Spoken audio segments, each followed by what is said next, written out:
Alrighty, welcome back to another episode of A Warrior Spirit, where the inner warrior shines in their light. Today, I have a friend of mine, Susie Town. Susie and I met when I was doing real estate full time. She happened to be on the other side of one of our transactions and became someone that I actually grew to respect and appreciate. Susie is a full-time realtor. She's also a mom and a grandmother and just lover of life, sports, activities, hobbies, whatever. But just a great-hearted person and someone I'm very happy to have on the show today. So, Susie, thank you for joining me.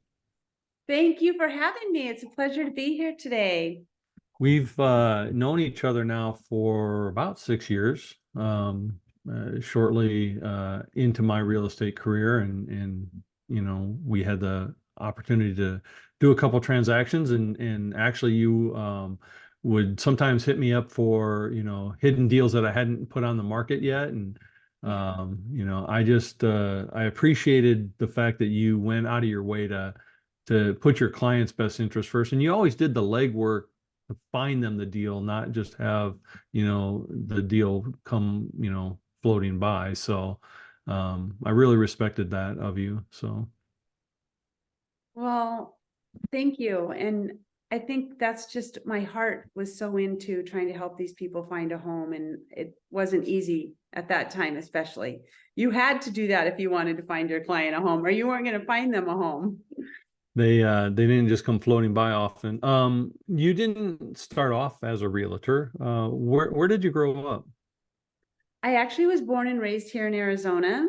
Oh, a native. Oh, you're like a Yep. unicorn. I am. I know, right? Not very many of us, but so I grew up here. I grew up in the small town of Globe. Oh, okay. And then when I graduated from Globe High School, I was born and raised there. I moved down here to the Valley and went to Mesa Community College, and then I got a job with AT&T and worked there for quite a few years in data processing. And anyway, got married and had children and was a stay-at-home mom. Oh, And so growing up in, let me back up because not yeah, a lot of people know, Globe is about 60 miles outside of the valley.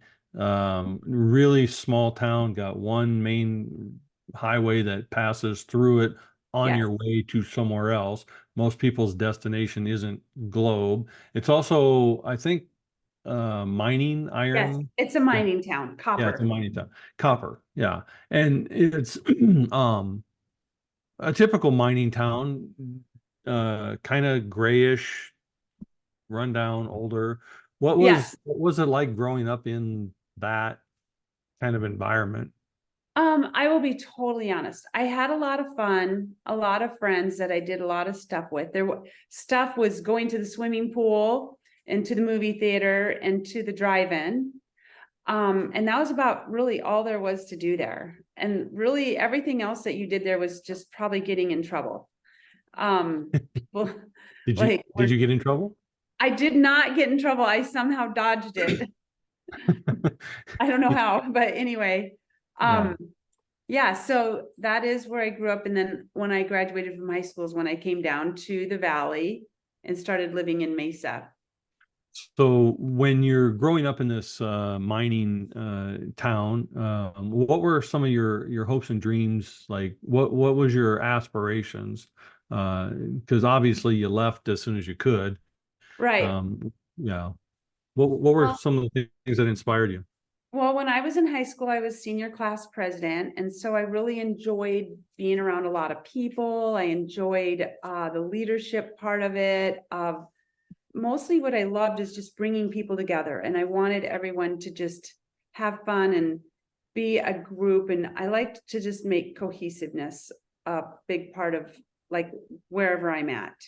And so it kind of all started from there. As my dreams, I didn't really know what my dreams were, to be honest. I came down to the Valley and I, started working really quickly for AT&T. It was a great company with great benefits. And at that time, it was really great pay. So I did that for a long time. But um, I knew that's not what I always wanted to do, but then I ended up having children and getting married, having children, and I was a stay-at-home mom for many years. So was that by plan? Like once you became pregnant, you just made the decision I'm going to be a stay-at-home mom, or was it based on necessity? Like what It, precipitated that? the problem was is I worked for a union, and unions have a lot of great things, great pay, great benefits, but everything's based on not how well you do your job, but it was based on what the date was that you were hired to do your job. Mm, So anyway, as a result, I started getting pushed to, because people with that company stay there forever and they never leave. They do not leave until they die. right. And so I was young. Anyway, so I was getting pushed off to work on the graveyard shift. And that was not going to work out for our family. And so Hmm. I chose to leave the company at that time. And so that's when I just decided to be a stay-at-home mom. And once I started staying home, I took my daughter to school. Take my little daughter, she was like 4 years old, take her to her little preschool, and a mom said, "Oh my gosh, you quit your job. Would you want to watch my kids just part-time?" So I kind of started making extra money doing that. It worked out great. The kids played together. They came to my house. They were the same age in the same class.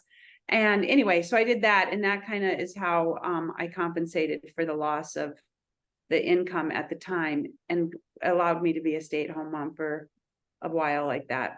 Well, I don't want to diminish stay-at-home moms because it is the hardest job with the worst pay. Uh, Yeah. it is definitely a valuable career, but so I don't want to diminish that. But as someone who was, outgoing, wanted to unify people, do all those things that you said, how did that play into your psyche to then just be at home? Like, did it change kind of? Um, I loved it. I love children and love being a mom. So for me, it was like very, very, very fulfilling. But what I did with myself, is my daughter went to a it was called Casey Country Day School in Scottsdale. It's still around, but they sold it today. It's called just Casey, I think now. But anyway, it was private school, then it turned to charter, so it became free, which was wonderful, and it was a great school. But I spent my time, I would go there 2 times a week and volunteer teaching children how to read, and I would work with the kids that were kind of struggling with reading. And so I would go every Tuesday and Thursday, and then all of the like activities they would have, like field day and all those kind of little out, I would volunteer for all of those. So I just did a lot of volunteering. And when the teachers had teacher meetings or whatever they had their, I would go and volunteer and teach in the classroom. They would give me, I didn't really teach, but they'd give me projects to be in charge of and they were allowed to do it because it was not like a public school. Right. So I just would go and do all this volunteering at the school and got to know all the parents and would help with, the fundraisers. So that's kind of how I dedicated my time to working with people and continuing that like love that I had. And so how many children do you currently have? I have 3. Three. And so how old were they when you decided, okay, it's time to re-enter the traditional workforce? Well, I decided a lot of factors played into that. That's a good question because my children were they're far apart in age. So one was already gone off to grad school or graduated from grad school maybe, and then one of them was out of high school, and well they had all had left high school, and one was in college still. But anyway, I had been married and went through a divorce, and I was like, oh my gosh, I hadn't worked at all. And this was my second husband, actually, not my kid's father. We were only married for a year, but we were together for 10 years. Anyway, I was super dependent on him. He made all the money. I made none. He did not um, allow me to work. He wanted Mm. me to stay home. And that all works out great when you have a great relationship. When things were falling apart and not looking great, I was like, oh my gosh, I need to get out of this toxic relationship that we had. And so I was like, he had asked me to sell two of his properties that he had that were underwater at that time. And he had like waited 10 years for them to come back, and all just, they still weren't even breaking even. Susie, get your real estate license. You can sell these properties for me and I can save the money on the commissions. I said, okay, great idea. I'll be happy to do that. So I didn't even think I could pass the real estate exam.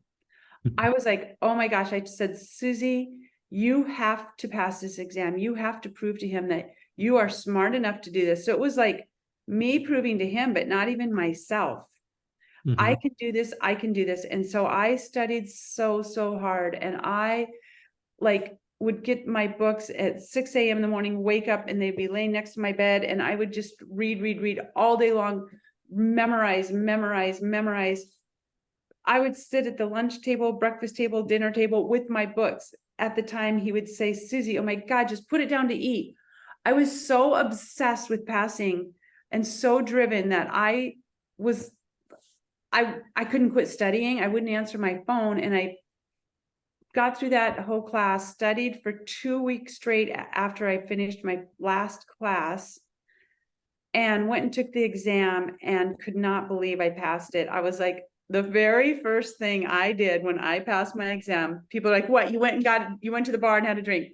No, I drove straight over to the association for realtors and bought a license plate thing that said realtor. I'd never put a license plate on my car in my life. I didn't even know. I got a screwdriver, figured out how to take my old plate cover or whatever, Yeah, border, I guess, I don't know what you call it, but anyway, and screwed it on and it said realtor. And I was like, that was the first thing I did straight from the passing the exam. that's awesome. Yeah. So, and I remember taking that test, and I remember being afraid. I don't know, afraid or I remember hesitating pushing the button to get the final results. Yes. Like it was literally a couple minute debate. Do I Is push it? everything Do I not right? push it? Yeah. And then when it popped up, you passed. I literally did a yay out of my seat, so I can imagine because it sounds like you were tying this goal into your self-worth, into your self-value. And so I can imagine the angst, of Yeah. pushing that final button. So what was it kind of in that vein where you were like having this is a validation of who you are? Huge. It was like, oh my gosh, I never thought I could do this. And look, I just did it. It like proved so much to myself. Like, oh my gosh, like, yes, totally. Like, I was on top of the world and never thought I could do that. And I used to look at realtors and think, wow, I don't know how you could ever pass the exam, much less sell real estate. And I thought it was just so scary because of all the legal information that you had to have and know. And, I just thought, oh my gosh, I seriously like, so I think for a long time, I really wanted to be a realtor, but I wouldn't even like, it was scary for me to even think that I wanted to be a realtor, you know? Yeah, yeah. The dauntingness of trying to pass that is huge for anyone who doesn't understand real estate. There's a lot of the legality into trying to pass that exam. So when you got your license plate and you're driving around, proud that you're a realtor, Right. what was your husband's reaction? Well, he was just very happy um for himself, because now I could sell his two properties and save him, and give him all my commission, which I did. And so he was just like, okay, great. Now we're moving on to the next step. For him, it was just business as usual. Like, okay, now we just need to do this. He didn't realize, he didn't feel the same um proudness, I guess, that I had. It was more about, okay, now what he could do for his next step to it was a financial burden removed for him, which Did is understandable. Yeah, but no, because like I see, and I'm an outsider, and I see the determination that this person put in and the pressure that they put on themselves to accomplish this goal. Like for me, I just hearing your story, I'm like, oh wow, that's like so amazing and so proud of you, right?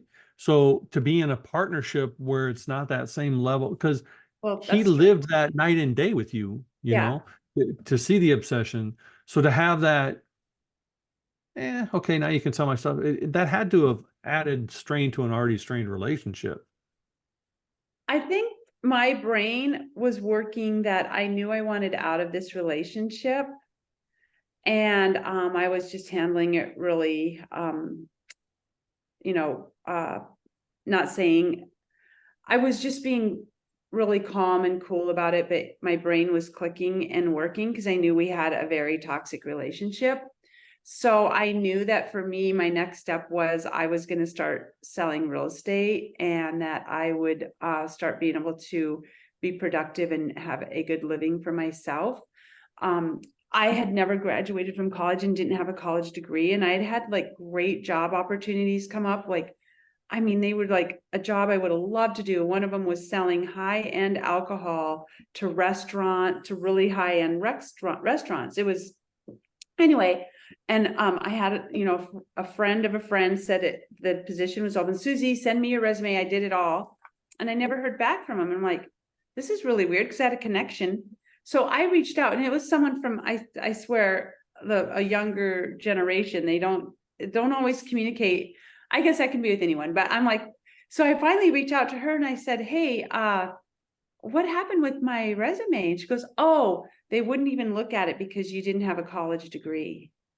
And I was like, Wow. oh my gosh, like I would have killed this job. I would have loved this job. I love the interaction with people. I love the social part of this. I love all of it. Like, oh my goodness. And so when I started losing out on job opportunities, I was like, because I didn't have a degree, I knew that this was the avenue I could take and had to take and needed to take.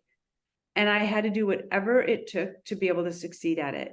And that's what drove me because I knew if I wanted to get out of this relationship and I wanted to be independent and I wanted to make, and the one thing I didn't say is my ex that I was with made a really super good living and I had become accustomed to that living.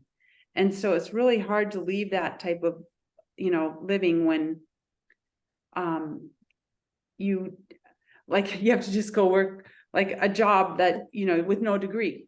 So I knew real Yeah. estate was something I would be good at because I would love it. And I knew I had to work hard at it.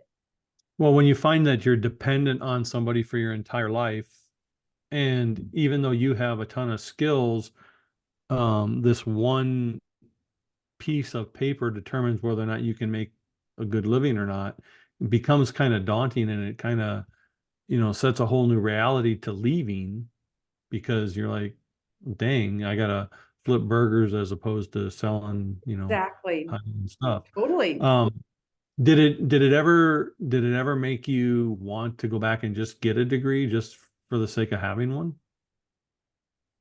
Um, no, I didn't want to go back and get a degree just for having one. I didn't find that to be, I mean, once I, you know, got my heart set on real estate, truly, it's not even my heart. Once I got my mind to believe I could do it, Mhm. then I knew that was everything I wanted.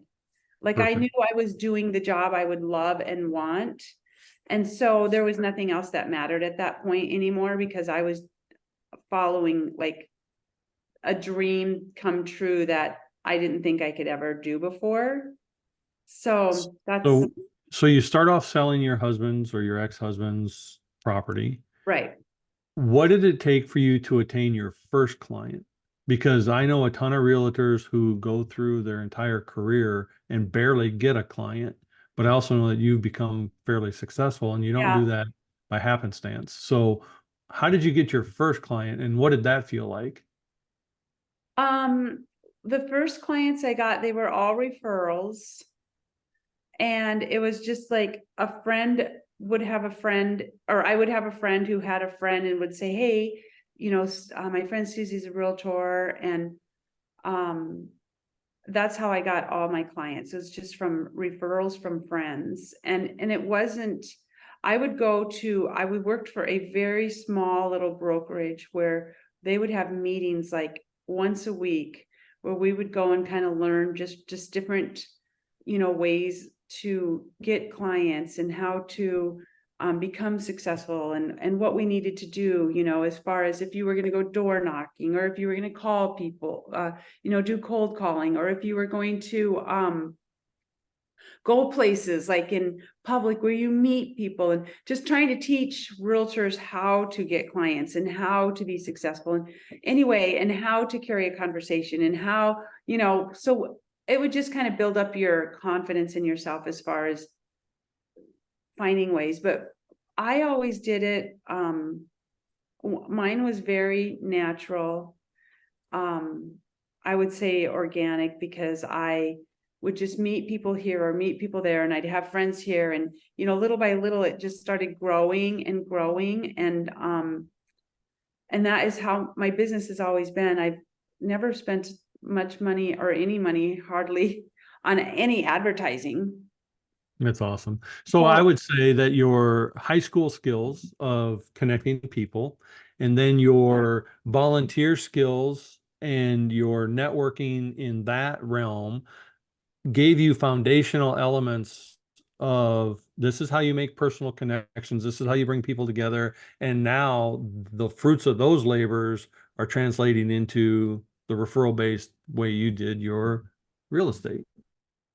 Is that true? yes, it's true. I mean, I've had referrals from kids I went to high school with, and it's always the greatest compliment in the world.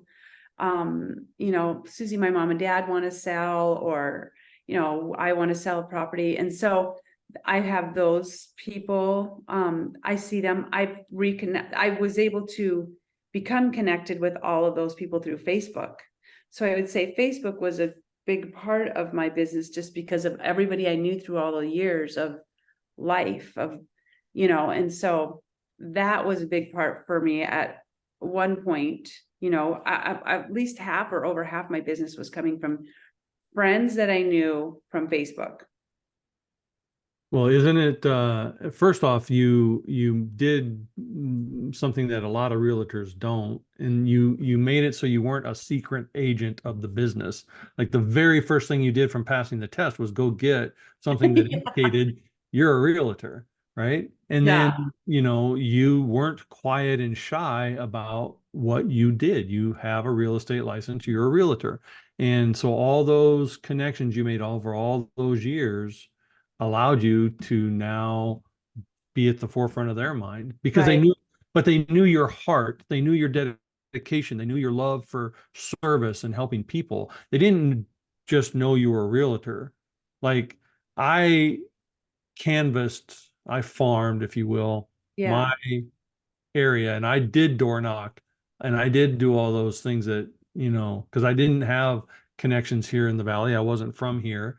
And yeah, so I did all those other things. And I can tell you how frustrating it is when every neighbor knows what you do because you're not quiet about it, and you see somebody else's sign hanging up in their I, yard, and so it's not about whether they know you're a realtor or not. It's about whether they know your heart and who you are and what you can do to service them. you're right, 100%. And you have always maintained client first. We were talking about this a little earlier. You know, um, your heart and your passion for helping is what they see first, right? It is. It's just this. I it's just a feeling you have that does come from your heart. And it's sometimes it just seems like everybody's born that way, and everybody would feel that way, and everybody would have it, but it's not always the case. But I always just, I get so much happiness. I think what I do is I vicariously live through people. And so I see them getting a home, and I see how happy they're going to be. And I just want to like make them so happy and do this for them and like fulfill their dreams, because doing that is like the greatest high on earth for me. So I think I'm just as happy as every time I sell a home, I'm like, oh my gosh, like I'm so happy for them. I would want to live in this home with them. I just like, it's a true passion of making people so happy and seeing them, one of their biggest dreams in life, if not their biggest dream, of owning a home, and just going through it with them. It's the most amazing feeling on earth, honest to God. So let me ask you a kind of a little deeper philosophical question. Obviously, I mean, you're twice divorced now, right? Uh-huh. And you've had some turmoil in relationships and marriage. And part of that, and I'm divorced myself, so I know that any strife in a marriage is twofold. Each side has their stuff, right? Yeah. So it's not all just one or the other.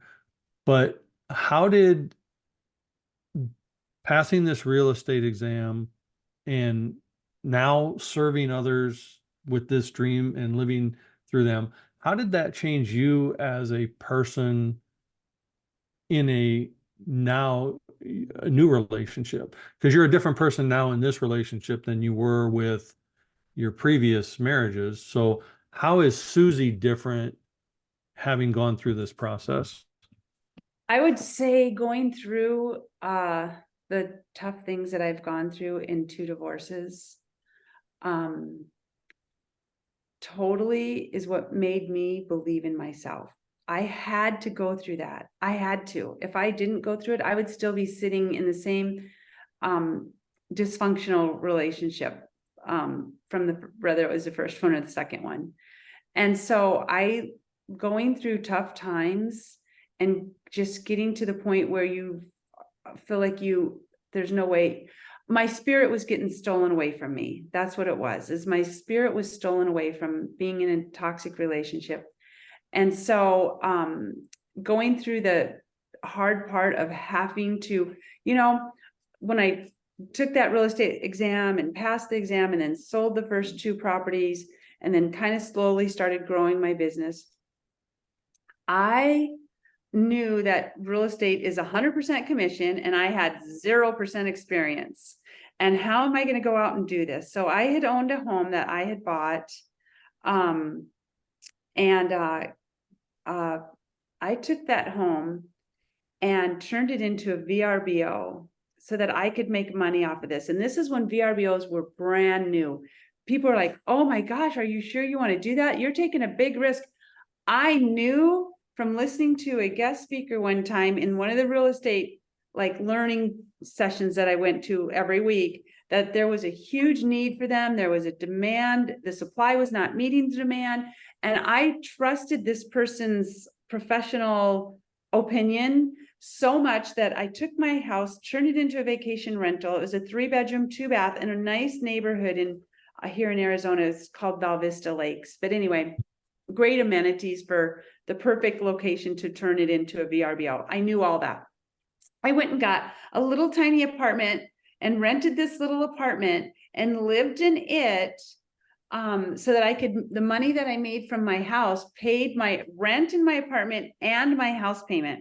And I mean, this is back when interest rates were like, I paid less than 3% interest. But anyway, so I was able to have like that income so that I knew when I was doing real estate that was just going to be like my addition, it was my supplementary income for my first year. And so that's how I started. And it worked out. There was a time where I was sitting at my kitchen table kind of like stressed out because, oh my gosh, how am I going to sell my next property? Oh my gosh, am I really going to be able to do this? How am I really going to get enough people to believe in me? How am I going to get? And I sat there and my computer, an email came from an airline saying they were hiring for flight attendants, and it was going to be out of like a different city you'd have to move to. I sat there and I clicked on it and I was filling out the application for it to become a flight attendant because I thought it's going to be benefits. I have no benefits. Mhm. There's going to be a paycheck every 2 weeks. And I sat there and thought about it and I thought, Susie, no, you can't do this. You have to keep doing this.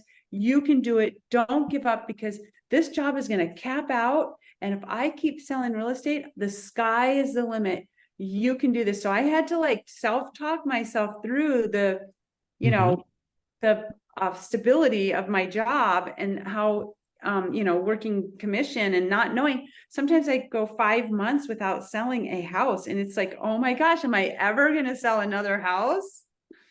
Yeah, So the realization of an entrepreneur, we all face that inner battle. Should I go back to the job? Should I stay where yeah, my course? And luckily, uh, you had the heart to stay the course. Um, how would you, if someone came to you and said, Susie, I'm a stay-at-home mom or stay-at-home dad. I don't want my self-worth wrapped up in my partner's ability to take care of me. What can I do to change my mentality to get, like, what advice would you give someone who went through the same struggles you went through to find their self-worth, to go for their dreams? What would you say to them? I would say fight so hard and don't give up. And just every day tell yourself you're going to do whatever it takes that you want to be, something that you think you could be good at, no matter what it is. Like for me, it's being in sales. I know that I have a personality where I meet people easily, and I have a passion for working with people. And so anyway, whatever your heart is, whether it's, uh, whatever, if it requires a college degree, tell yourself, I will go to school, I will do this, I can do whatever it takes, I will sign up for evening classes, I will, whatever you need to do. Don't let anything on earth stop you, because I found that I didn't believe in myself, and that was the only problem. That Hmm. was the only problem. And so I had to like force myself to, believe that I could pass an exam. And I started studying, and I will tell you, it was out of desperation. I think when you become so desperate is when I found that I would do whatever it takes, because I said, I am going to do this because I'm this desperate, and nothing is going to stop me. And I am going to prove to myself, I will do whatever it takes to go in and pass that exam. And then once I passed the exam, then I had a whole nother situation of, okay, well, how am I going to get clients? Well, Hmm. how am I going to learn all of these like laws that are so scary? Because these are thousands and thousands and thousands of dollars. Like, oh my goodness. So, and it was just like, I was kind of going through, depression, and, because I was going through a divorce, and it's, as anyone knows, it's really tough and really hard and scary and emotional. And I didn't want to get divorced because I was really in love with this guy, but I knew that we had to get divorced.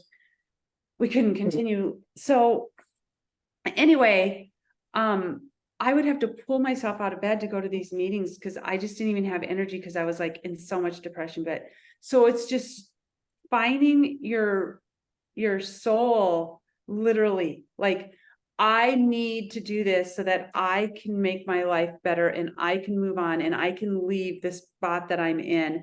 And I would just pull myself up, and and just to get to these classes. And once I got there, I would just feel so proud. Like, I made it here.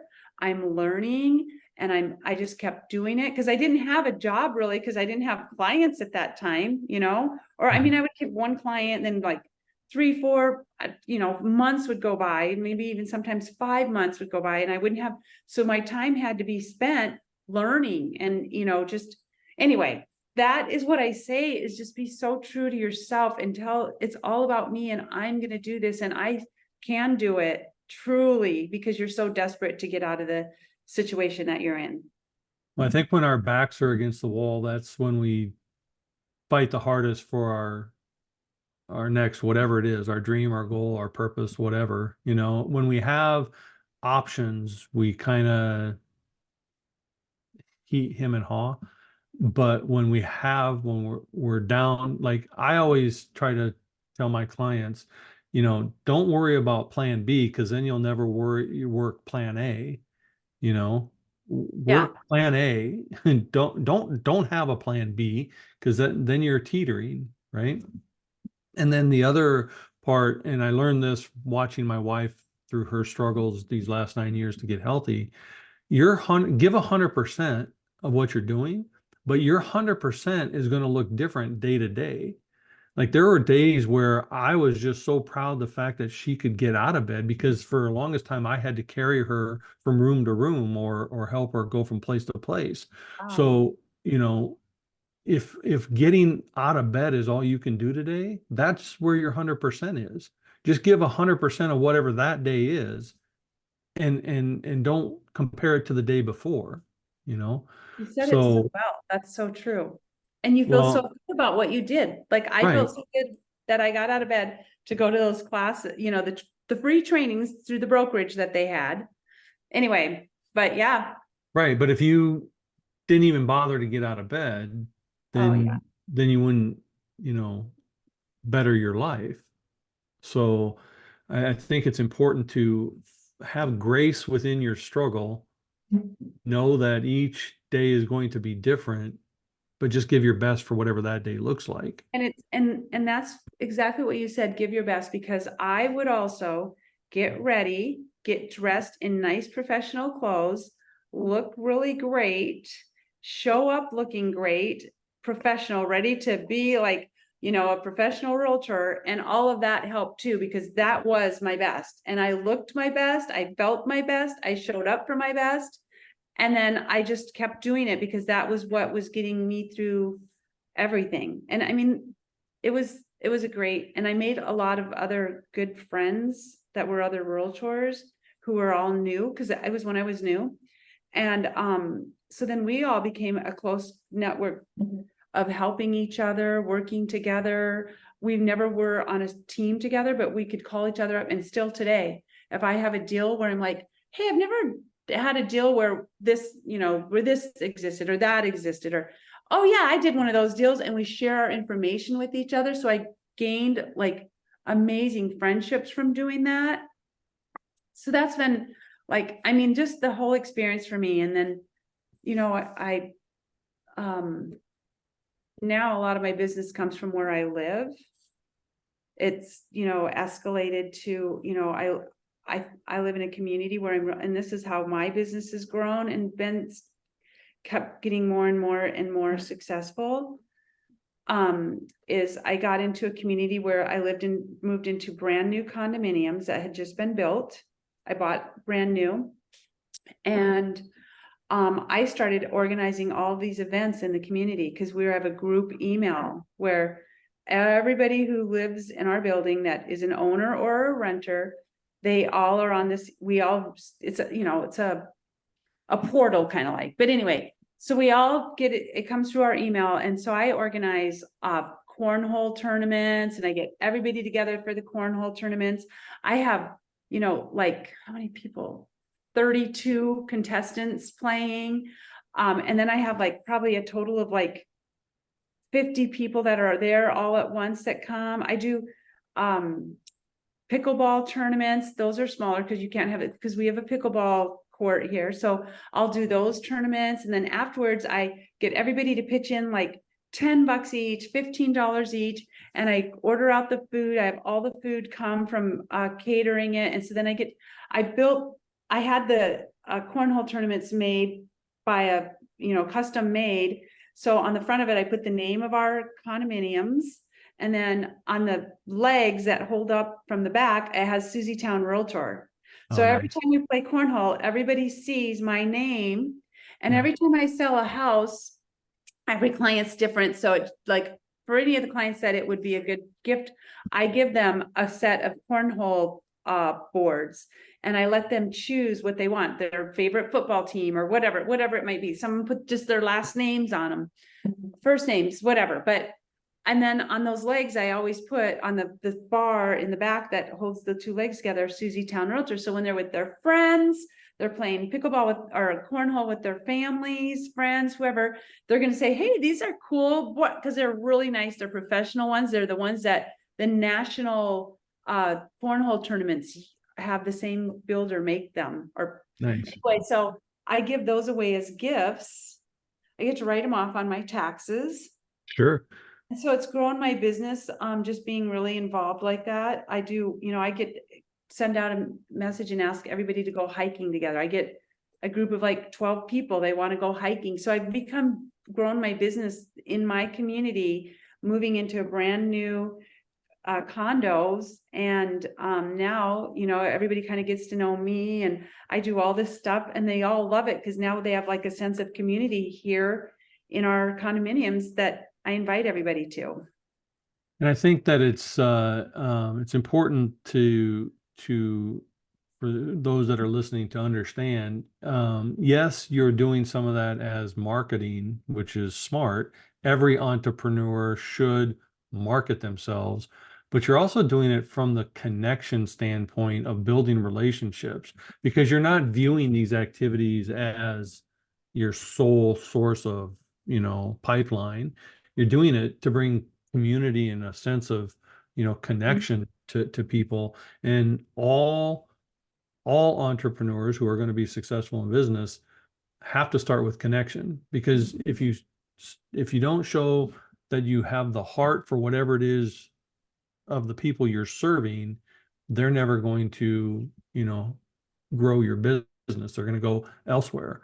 So, you're doing it from a service heart mentality, not just a cool marketing mentality. And that's a very big distinction. Well, and that's because that's my passion. Like I was saying, I was class president. I didn't get paid to be a class president, but it was Right. like bringing people together in a sense of community. So already at a young age, that was what I already liked to do. And so I took something that I absolutely love, a passion is getting people together. When I do these events, I don't advertise at all that I'm a realtor. The only advertising that is done, and I never even mention it, is they see my name on those cornhole boards, but I don't talk about it. I don't send out, I don't do any, I don't give out nothing. I don't even talk about real estate. The thing about it is it always comes up. Like I have the kind of job where, oh, somebody new just moved in. Oh, how much did this and stuff? Well, then everybody kind of starts. And so then I still just talk in a normal conversation. I don't act as a salesman ever.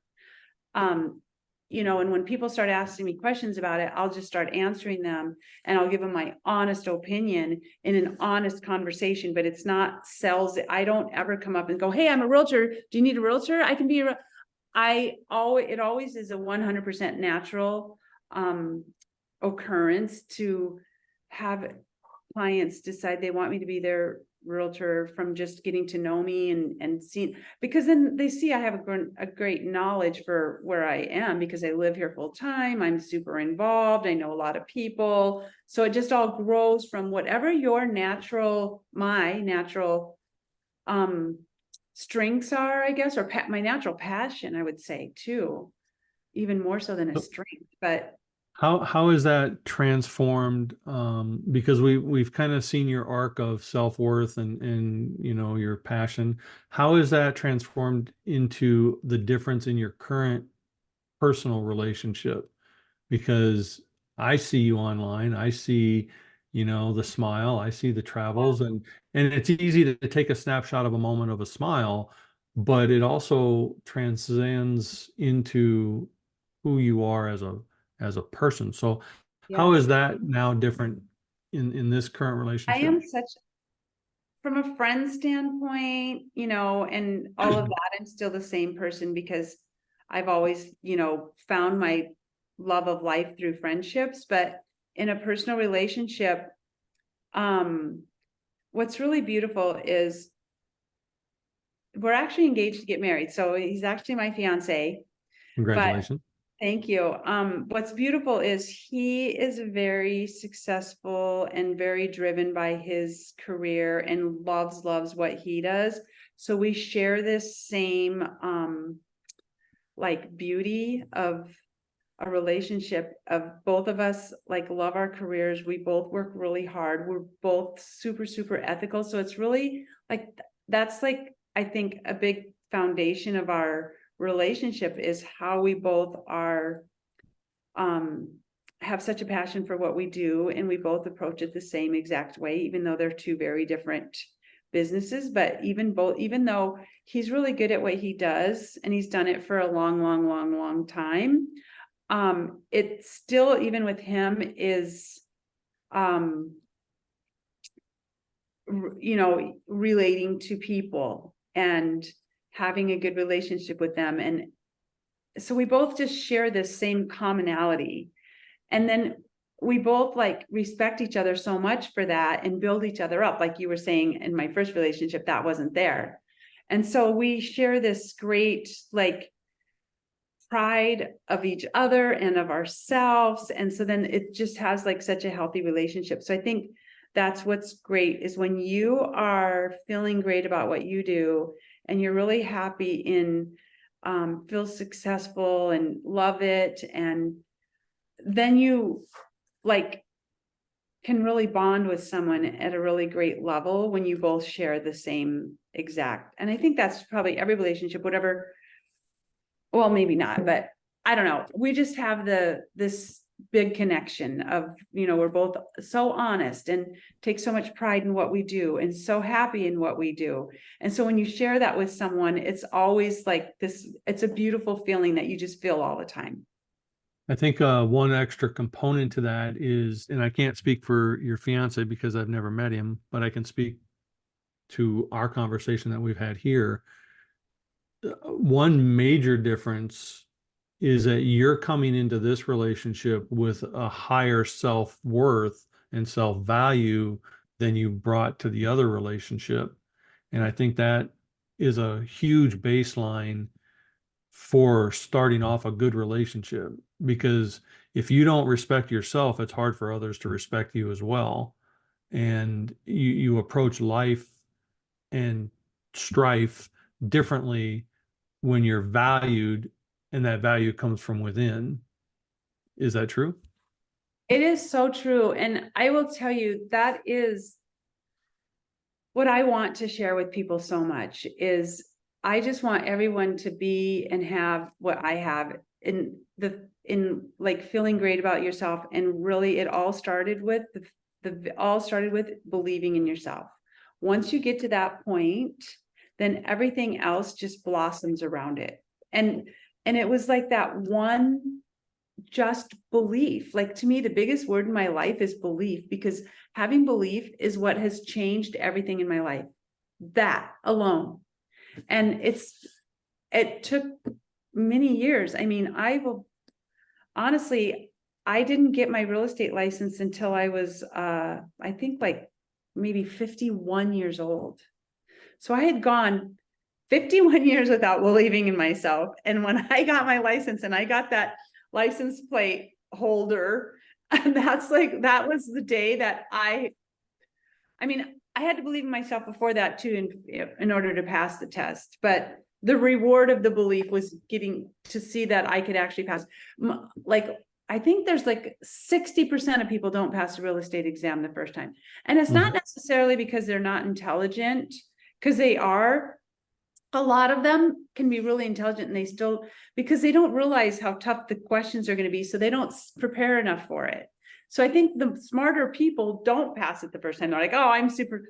I felt like I wasn't one of the smarter people, so I needed to study a lot more to pass it. So I was so like, oh my gosh, I passed it. And then once you have that belief in yourself, and then I was doing what I loved, being with people, working, like making people happy. That's what I love, is making people happy. That's where I get my happiness. It's my energy. I get my energy from other people, giving them my energy, and then it bounces back and reflects on me. That is everything.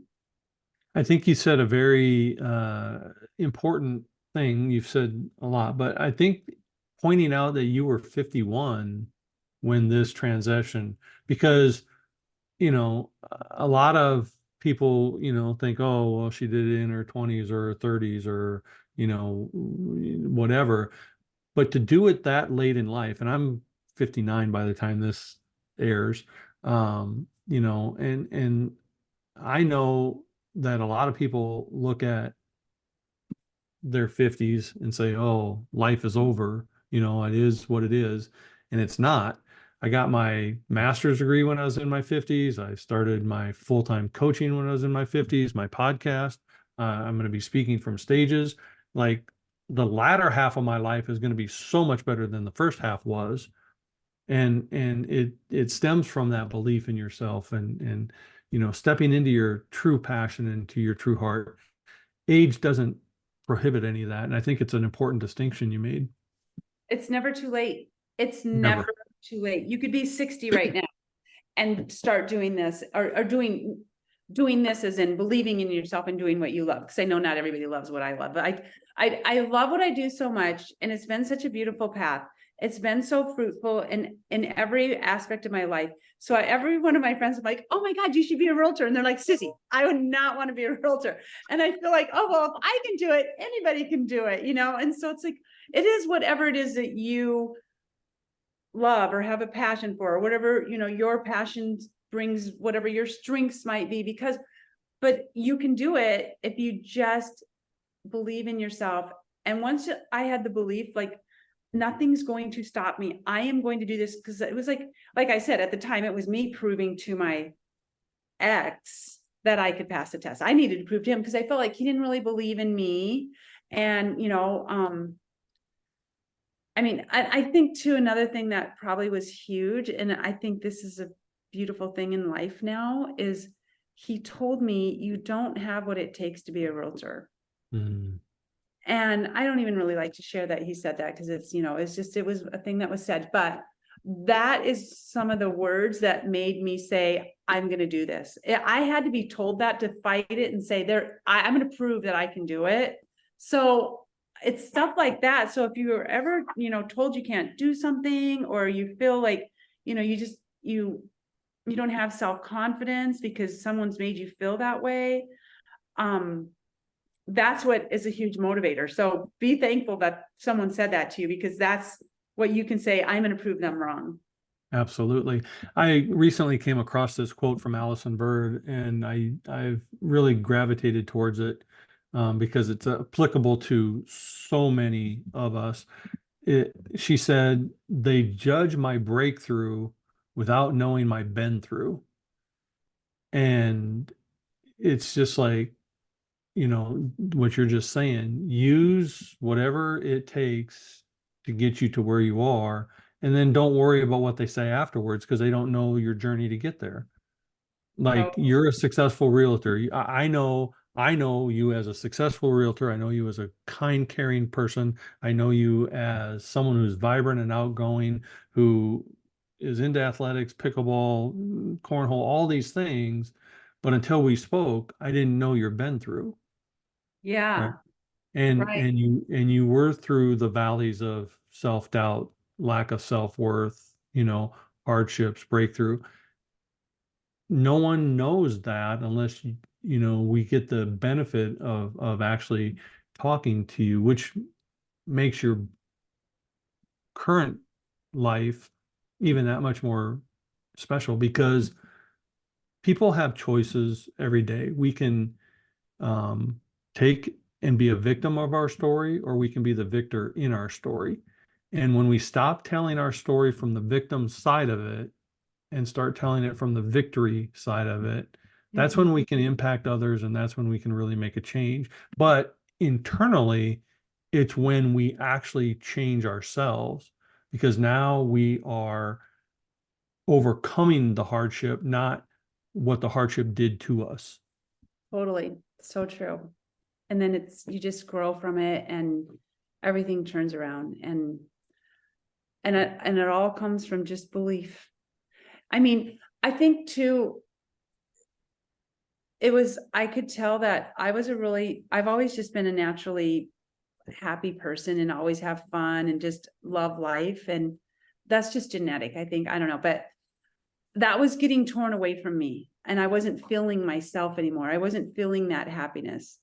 And I just felt like all the time, I even felt myself changing. Like, I don't know, I can't describe it. I was going through this, awful relationship. So I told myself, oh my gosh, like, my spirit is gone. It was robbed. The spirit that I naturally have was not there.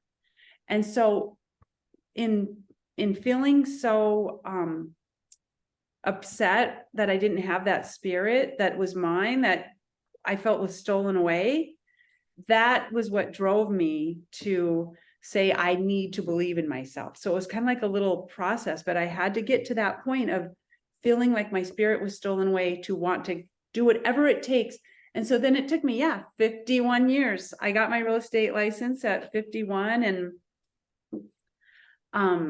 it just grew from there. And it's been a beautiful experience. So I'm going to ask you, that leads perfectly into the last question that I'm going to ask you, and I ask it to all my guests. What does a warrior spirit or having a warrior spirit mean to Suzi Town?